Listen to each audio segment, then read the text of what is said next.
Bonjour à tous et bienvenue sur la chaîne YouTube du Besoin d'évasion de Calen Sébastien.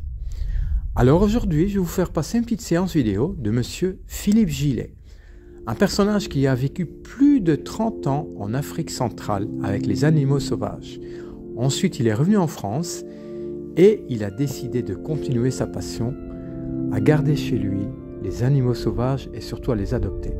Je vous conseille de voir ces vidéos, mais surtout celle-ci, auxquelles j'ai repris quelques citations qui m'ont vraiment inspiré et qui peuvent changer votre vie tellement que c'est passionnant à l'écouter.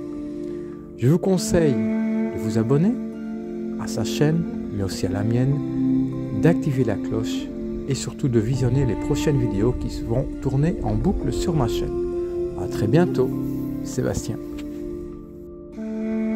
Quand j'allais dans la brousse, on sait où sont les troupeaux de buffles, on sait où sont les troupeaux d'animaux de ceci, de cela. Quand on va, si on doit faire tirer un animal par un chasseur, il veut tel genre d'animal, on va aller dans le troupeau de buffles où il y a des milliers de buffles, comme les bergers par exemple, qui ont des centaines de moutons, de temps en temps ils en prennent un pour en manger. Voilà, c'est tout simple, c'est comme ça que ça marche. Et donc, dans la brousse, je me souviens, dans ce qu'on appelle les landaux c'est les grandes plaines, c'était rouge d'antilopes, noir de buffles, des babouins un peu plus loin, des animaux par là. C'était énorme, j'avais à peine 20 ans. Et il y en avait partout de ces animaux. On les voyait dans tous les coins, c'était énorme. Et d'ailleurs, même les troupeaux d'antilopes, quand on les voyait de profil, ça veut dire qu'il y avait un lion qui chassait là-bas. Parce qu'elles regardaient le lion, ne regardaient plus nous. Et puis de l'autre côté, il y avait un autre lion qui chassait là-bas. C'était énorme. Je suis retourné il n'y a pas longtemps en Afrique, 50 ans après. Il n'y a plus rien. Il n'y a plus rien. Il y a des hommes avec des armes, des kalachnikovs, des AK-47 qu'on appelle. Il y a des anti-balaka.